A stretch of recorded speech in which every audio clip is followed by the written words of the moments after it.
Hola muchachos, en este video les voy a explicar la ley de inducción de Henry Faraday y voy en la primera parte a utilizar un simulador del GeoGebra para la ley de Faraday, el cual se encuentra en esta dirección donde estoy señalando por si ustedes también lo quieren utilizar. Ahí se ve la dirección del simulador.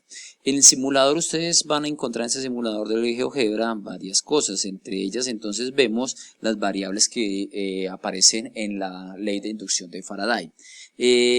Primero veamos lo siguiente. Vamos a empezar primero con esta de abajo hacia arriba. Primero es que yo puedo variar el ángulo. Miren, yo puedo dar un determinado ángulo de la espira con el campo magnético. Entonces eso se puede manipular con al lado izquierdo en la parte inferior donde la estoy moviendo. Aquí donde se encuentra señalado el cursor. Aquí yo puedo variar el ángulo y rotar y dejar un ángulo determinado con el campo magnético. También yo puedo aumentar o disminuir las líneas de campo magnético. Miren, yo puedo disminuirlas, como estoy haciendo en este caso en estos momentos. Miren, ahí las estoy disminuyendo las líneas de campo magnético, o también las puedo aumentar. Las puedo aumentar y las puedo dejar constante, o si yo la dejo así de esta manera, la dejo, así yo dejo esta línea inclinada, la iría a aumentar en el tiempo y ahorita les digo cómo. Y también puedo variar el radio de la espira. Puedo dejar desde un radio 0 que vaya aumentando hasta un determinado radio que yo, mira, aquí no tengo espira, yo puedo ir aumentando el radio de la espira para que ella vaya creciendo. Entonces tengo o lo dejo constante. Si quiero dejar constante el radio, pues lo coloco así paralelo al eje del tiempo. Y esta barra de desplazamiento, esta barra de desplazamiento horizontal es una barra de tiempo. Entonces yo puedo moverlo desde un tiempo 0 y yo ir recorriendo. Fíjense que en este caso estoy dejando todo constante, estoy dejando el radio, el campo y el ángulo constante. Entonces miren que estoy desplazando el tiempo y en estos momentos, entonces al hacer la variación, dense en cuenta que no está cambiando ni el ángulo ni está cambiando ni el ángulo, ni el campo magnético, ni el radio. Lo ideal es dejar que una de ellas como cambie para que nosotros lo analicemos. Dejemos primero que el campo magnético vaya aumentando en el tiempo. Entonces voy a dejar constante el ángulo, voy a dejar constante el radio y voy a ir variando. Y al ir variando, miren, al ir variando el tiempo, dense en cuenta que yo lo que estoy haciendo es aumentar. Miren, acá me estoy dando cuenta, el campo, las líneas de campo magnético que atraviesan a la espira van a ir en aumento. Entonces cada vez veo más líneas de campo magnético atravesándola. Entonces puedo hacer, y a la vez en esta ventana de la parte inferior derecha, puedo ver la FEN inducida que se está induciendo en la espira. También yo puedo variar, si dejo el campo magnético constante, yo puedo variar el radio. Entonces desde una espira muy pequeña y con el eje del tiempo yo puedo ir, lo que voy haciendo es, tengo un campo magnético constante, un ángulo constante entre el elemento de área y el campo magnético, y a medida que yo voy variando en el tiempo, fíjese que voy creciendo el radio de la espira. Miren cómo lo estoy viendo acá en esta parte, el radio va a ir aumentando. Entonces a medida que yo voy variando en el tiempo, y también estoy dando cuenta acá cómo cambia la FEN en ese caso. Ahora, si yo dejo el radio constante, yo también puedo cambiar el ángulo. Voy a dejar un radio constante, voy a dejar el campo magnético que atraviesa la espira constante. Recuerden que constante entonces sería una recta paralela al eje del tiempo. Dejo el campo magnético también constante y yo puedo ir variando el ángulo. Miren, entonces cuando yo ya miro, aquí la variación fue sobre el ángulo. Entonces cuando yo varío en el tiempo, fíjense la espira cómo va rotando. Miren cómo va rotando y voy viendo cómo va afectando ese ángulo a la FEN inducida sobre la espira. Miren. Pero yo también puedo hacer lo siguiente: si dejo el ángulo constante, el campo magnético constante, el radio constante, o si tengo una variación y quiero analizarlo en algún determinado momento, el simulador, si me paro sobre la ventana del lado derecho superior, él me permite a mí hacer una variación en 3 dimensiones. Miren, ahí estoy viendo la espira de lado. Y estoy viendo, miren, estoy viendo el elemento de área. Miren que él también me muestra el elemento de área. Miren, aquí lo vemos, miren.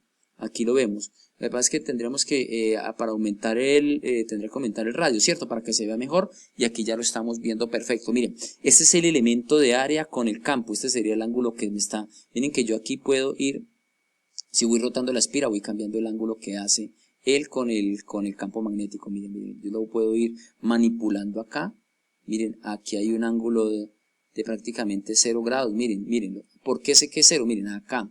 Es decir, el simulador me permite a mí hacer las variaciones para estudiar yo la ley de Henry Faraday. Miren, aquí puedo ver perfectamente, mire, cómo queda el elemento de área perpendicular al plano de la espira y cómo está en la línea de campo magnético. Entonces, este simulador del GeoGebra para la ley de Henry Faraday es muy interesante y ahí queda la dirección para que ustedes lo utilicen. Pero vamos a pasar aquí a solucionar un problema. Entonces, en este ejercicio nos dicen a nosotros que tenemos una espira circular y se encuentra inmersa en un campo magnético de 4 teslas, o sea que el campo magnético es de 4 teslas.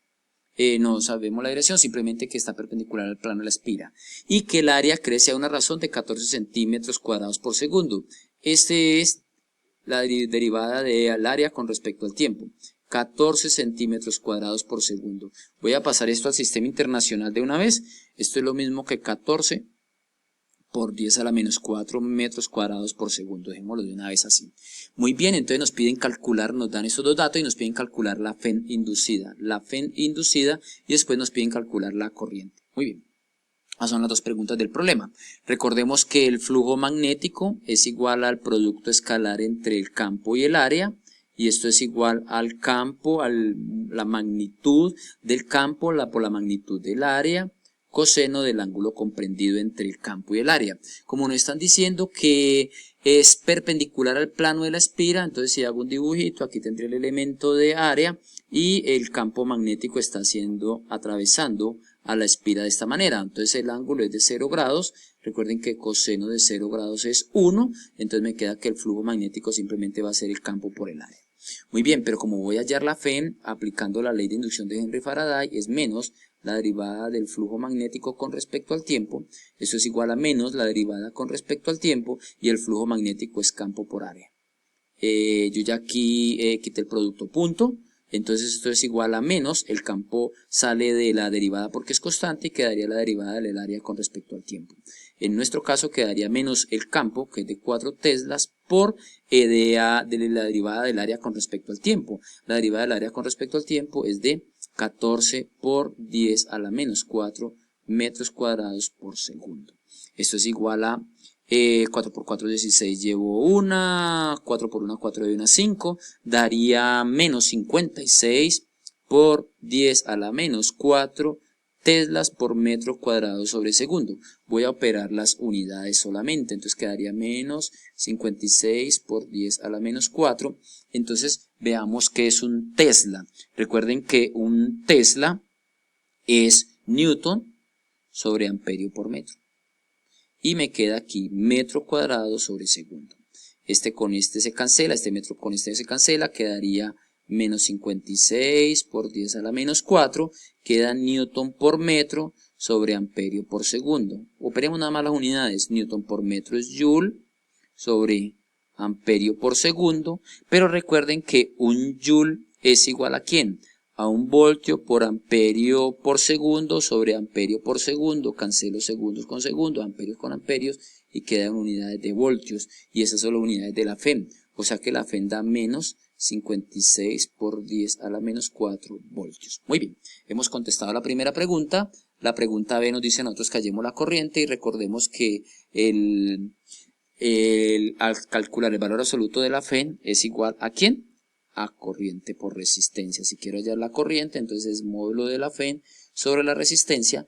El valor absoluto de la FEM es de 56 por 10 a la menos 4 voltios y él tiene una resistencia de 215 miliohmios, entonces 215 por 10 a la menos 3 ohmios. Entonces esto nos va a quedar realmente es 5.6 dividido 215, que nos da 0.026 y voltios sobre ohmios de amperios. Entonces tendríamos que la corriente que se está induciendo es de 0.026 amperios y que la FEN inducida, cuando hay una variación del área a esa razón, de 14 centímetros cuadrados por segundo. Entonces, como es una espiral circular, el radio debe estar aumentando, entonces nos da una FEM de menos 56 por 10 a la menos 4 voltios.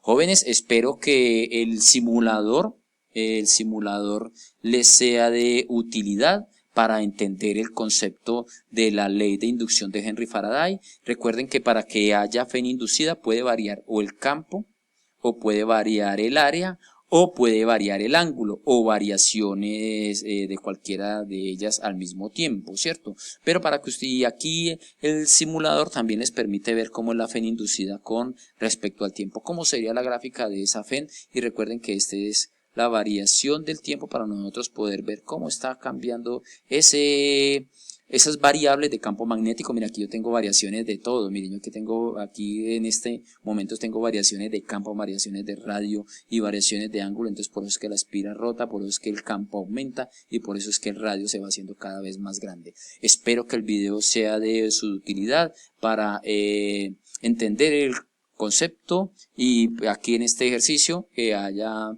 existido claridad. Recuerden que va a depender de los datos que me den, ¿cierto? Aquí nos dieron fue la variación del área con respecto al tiempo, pero también nos hubieran podido decir cómo cambiaba el radio. Entonces hay que mirar que si es una espiral circular, entonces el área es pi por r cuadrado, tendremos que hacer la derivada y mirar en un determinado momento cuáles esas variaciones que nos están dando, o variaciones del ángulo. Espero que sea de utilidad el video. Un feliz día.